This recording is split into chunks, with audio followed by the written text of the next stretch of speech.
Alright guys, let's quickly revise Ind AS 103 business combination and corporate restructuring with the help of chart. First, the meaning. Business combination means what? It's a transaction wherein one company, acquirer, gets the control of an other company known as acquiree, correct? Before we get to business combination, we need to know what is business. Business means there has to be assets, there has to be activities. These two should be integrated, correct? To provide the desired return. That we call it as what? Business is an integrated set of activities and assets capable of generating a return in the form of dividend, lower cost, or any other benefits for the members of the company, correct? That's the definition of business. Is there any difference between business combination and plain asset acquisition? Yes. One is goodwill. Goodwill, bargain, purchase gain, DTA, DTL. We will record in business combination. Yes. But in asset acquisition, we don't record any of those. And if there's any transaction cost, that will be treated as expense and transferred to PRL in case of business combination, and it will be capitalized in case of asset acquisition. Correct? Next, this standard Ind AS 103 is not applicable for few things. One is joint venture, because for you to apply business combination, we require total control. But in joint venture, we have common control. So there is no one person doesn't have control. Hence, for JV, business combination standard will not be applicable. And for asset acquisition, this particular standard is not applicable. Yes? Yeah. Business means it has three components: input, process, output. Input means it's a resources capable of generating an output. Process means any sort of regulations, rules, protocols, which you apply to inputs, or which when applied to inputs generates output. Output is the final result. Correct? For you to call a business means there has to be significant activities. Correct? Only when activities are applied to assets, we can call it as business. Otherwise, purely it becomes an asset acquisition. We have seen some cases on it. Correct? Alright, next. What are steps of business acquisition is? Find out the acquirer, find out acquisition date. On the acquisition date, you will measure assets, liability, goodwill, bargain, purchase gain. And NCI can be either measured under fair value or proportionate share of net asset basis or just net asset basis. Then finally, goodwill or bargain purchase gain is recognized. These are steps, correct? We're not necessarily following the steps, but good to know the steps. Yeah? Alright. Acquirer means what, sir? Acquirer is that person who gets the control, and to get the control we have a few definition that is given under Ind AS 110. Power over investee, exposure to variable rate of returns, correct, and ability to use the power to determine the amount of return, correct. And you have power over investee only when you can direct the relevant activities, and that right should be substantial rights and not just protective rights, correct. And some of the additional factors that can determine control is: one, having more than 50%. Others would be potential voting rights, currently exercisable ordinary shares, we have seen. And the power to appoint or remove the board of directors could also be taken, correct? And if PC is given in the form of cash, means the guy paying cash is your acquirer. Or if PC is paid by incurring liability, the bank loan, then the guy who's incurring that liability is the acquirer. But if PC is paid in the form of equity shares, then it depends. It depends on the number of shares are given. It could be normal or it could be reverse acquisition also. Correct? No? So you have to check. Hence we have written depends on the number of equity shares given. Acquisition date means what? The day on which you get control. And PC is generally, and that is the date on which PC is legally transferred also. Okay? Okay. Step acquisition. Step acquisition means what? You're not getting little portion and then you get control. You're not getting control in one go. You're getting the control in steps. First you had 10%, then you purchased 60% like this. Okay. In this case, what do you have to do? Or rather, control is received in stages. What do you have to do for previous investment? Previous investment perfect. It should be measured at fair value on the date of control, the previous investment, and any gain or loss will go off to PRL on this remeasurement. Correct? So the simple way to think that old investment was sold and entire investment was purchased on date of control. Hence you book gain loss to PRL. Okay, like that's another way to remember it. Okay. Alright. So this is on your step acquisition. Next is components of PC.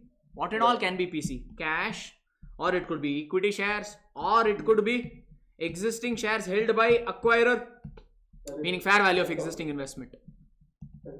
Yeah. That's what no fair value of in case of step step acquisition, we'll already have some shares.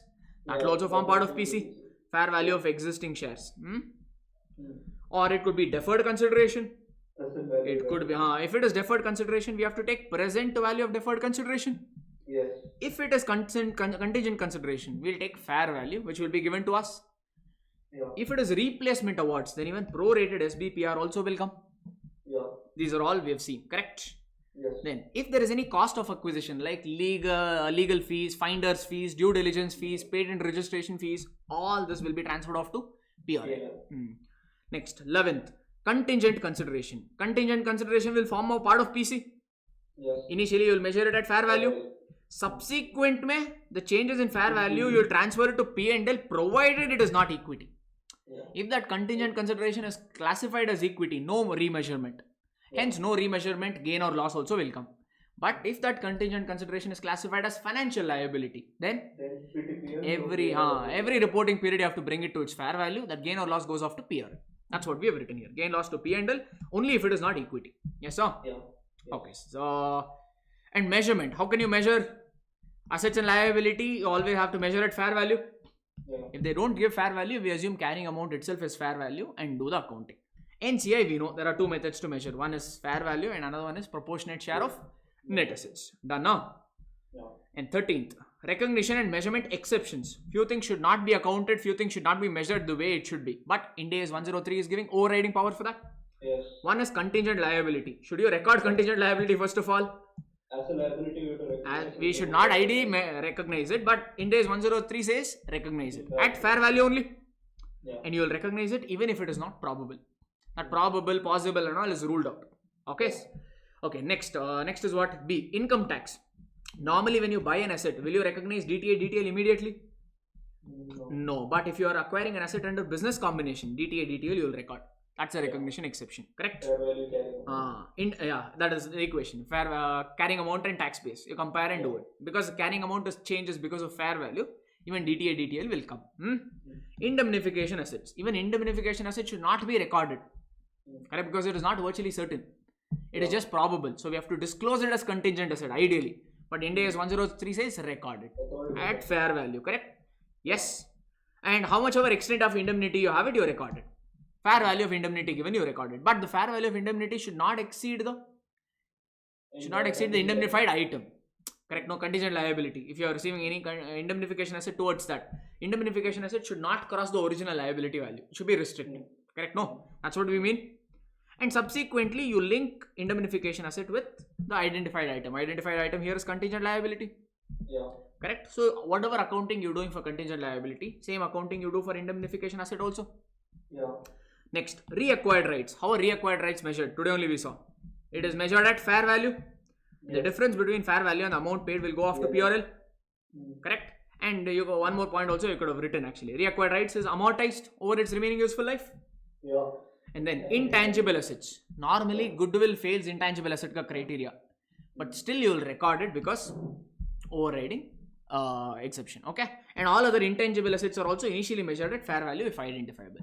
Normally intangible assets we record at cost initially. But here you are recording at fair value. So that is your measurement exception. Manageable, huh? Okay. Next, asset held for sale. Yes. If you bought an asset, if you got a control of one company and that subsidiary is held for sale immediately, then you will not measure it. Ind AS 103 says measure it at fair value. Correct? But since it is non-current asset held for sale, we record it not at fair value but fair value less cost to sell as per Ind AS 105. Got it? That's an again measurement exception. And if it is leases, we saw. Lease means what? The subsidiary would have, the acquiree would already have some lease running. Yeah. If he has any, that means he would have already recorded ROU and lease liability. That means even acquirer has to record ROU and LL. The point is at what value should we measure? That first you have to find out the present value of the lease payments. LP is lease payment. Okay. So find out lease rental ka present value you found out. Initially LL will be measured at that value. And ROU also will be measured same at LL value only. Okay. Yes. And ROU, what do you do for ROU? It's like asset. If you have a life remaining as 3 years means you will depreciate over 3 years. For lease liability, you apply ACM ka accounting. If it's a lesser, it's based on term of lease. I told lesser is not interesting. We can skip it. Yeah. Even lease also, we saw even one question also they didn't come. They didn't give because lease has good adjustments. They will not waste by combining here. So we'll come to lease standard. Okay, and then we'll see what sort of problems they can give. And now, but just know the theory that if there is a lease means this accounting also should be done. Assembled workforce. If you have any people, amazing people, very, very super duper talented people, will we recognize them as an asset? No control, can't recognize. Yes, no? It is assumed that it is included in goodwill, which we call it as subsumed to goodwill or subsumed in goodwill. Yeah? Okay, next, bargain purchase gain. Ind AS 103 assumes that bargain purchase gain is a very rare scenario. If you know the reasons, first book it in OCI, then you transfer it off to equity. Alright, and that reason ka disclosure also has to be given. Correct? Then we saw measurement period. Measurement period means 1 year from the date of acquisition. Within 1 year, can you remeasure your assets and liability? That depends whether facts, if the condition existed on the date of acquisition, yes. That means facts existed, additional evidence you got it later means you can remeasure assets and liability, and accordingly goodwill and bargain purchase gain also will get adjusted. No, condition did not exist, but it is a new thing altogether. Then what do? No impact on goodwill or bargain purchase gain. It might have an impact on P&L, but don't touch goodwill or bargain purchase gain. Correct? Alright. And after 1 year, if anything happens means no impact. You can only adjust within the measurement period. After MP, whatever changes happen, goodwill or bargain purchase gain will not have any impact.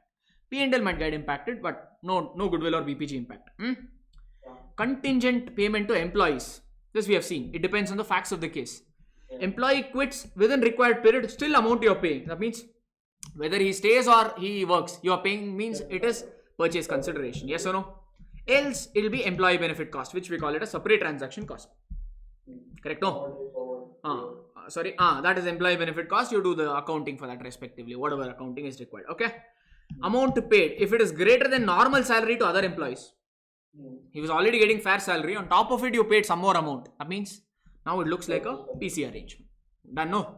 This is another thing. It's okay. This one you just remember. Employment period is greater than payment period means STC. Okay, maybe this one I'll just quickly explain. Employment period is 14 months, sir. Okay. Payment period of PC is 12 months. That means what? If the company is saying work for 12 months or rather work for 14 months, after 12 months only I'll give you the money. I'll give you some additional money after 12 months, provided you work in my company for 14 months. I mean, you're getting service, no? Correct? Yeah. So this will look like a STC or it will be look like employee benefit cost. Done? But I will give the money in first month only. Okay? Are we okay? Any confusion? Payment employee period is 1 month, but I'll pay after 1 month, after 12 months. Meaning work 1 month for me, I'll give you additional amount after 12 months. You quit, I'll directly put it into your bank account. Nobody will do this, but still saying, you work 1 month for me, okay? I will give you the amount after 12 months. That means now it is looking what? With 1 month work, you're giving 12 month PC, no? Now it look like what? The purchase consideration. This is what they're saying. Practically, it's a little difficult to test, but hence we just ignored it when we did that. Okay? Just brought in the theory. Are we okay with this so far? Yeah. Did you understand these two? Yeah. Okay. So can I go for the next? Yeah. SBP awards. Acquirers SBP awards has been changed with... So that means what? The moment you see SBP awards, first you have to check whether it is a replacement award or non-replacement award. If it is replacement award, you have to find out SBPR. Yeah. And that SBPR should form part of PC. And how to calculate SBPR or prorated SBPR? Fair value of the existing scheme on the date of acquisition divided by original vesting period or revised total vesting period, whichever is greater, multiplied by VP completed. Yes or no? Yeah. How much will be employee benefit cost? Fair value of new scheme, correct? No? Minus SBPR as you computed above. That employee benefit expense will be amortized over the remaining vesting period. Done now? No, suppose it is not, here also written, remaining above employee benefit expense is amortized over the remaining vesting period. For non-replacement award, what you have to do? First find out prorated SBPR, no problem, like this only. But such SBPR will not form of PC now, it will form part of non-controlling interest. Okay, and balance portion will be treated as employee benefit expense and amortized. Done now? There's a difference? Yeah. Okay, disclosure. Disclosure, I told whatever you have studied, everything is mostly disclosure only. Few things you remember, I told. Correct? Basic thing is what? Whom you acquired, name and description of acquiry, date of acquisition, percentage of voting rights. How did you give PC? contingent consideration, indemnification asset, deferred consideration, bargain purchase gain ka reasons, correct? SBPR, all this will be a reason, like at least 7 to 8 points, try to remember. Everything is a disclosure aspect only, correct? Yeah. Okay. Common control transaction. If it is a common control transaction, what we have to do, sir? Then, First of all, common control transaction means before and after business combination, that is reorganization. Okay. Control is with the same person or entity. Control did not change hands, correct? No? Yes. And then, and we use which method? We use pooling of interest method, which we used to call it as merger method. Yeah. For common control transaction, we use merger method, correct? Yeah. So therefore, all assets and liability, will you, under merger method, will you take it at fair value or book value?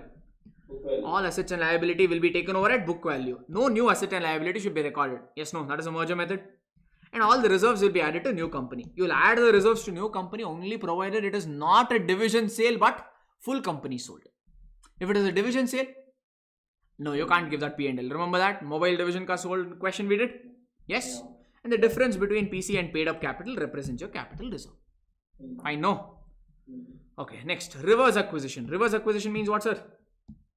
Though from legal perspective, one person is acquiring other person due Perfect. to the purchase consideration paid in equity shares. So the other way around is the Perfect. Legally, one guy is purchasing, but in substance, it is the other guy purchasing the legal guy. Yes or no? So, in case of reverse acquisition, what do? All assets and liabilities of the accounting acquirer will be taken at book value. All assets and liabilities, and one more if you want, you can write, and reserves and surplus, correct? and equity. And equity. And equity, that will also be there. Okay, you can add equity also. All this will come at book value, correct? But however, legal acquirer ka only assets and liability will come, and that will come at fair value. Basically, reserves and surplus of LA should not be added. NCI would Basically, balance sheet of accounting acquirer will stay as it is. To that you add accounting acquirer ka assets and liability, or rather legal acquirer ka assets and liability at fair value. Balance sheet done. Correct? No? Yeah. So that's it with respect to business combination. Thank you so much.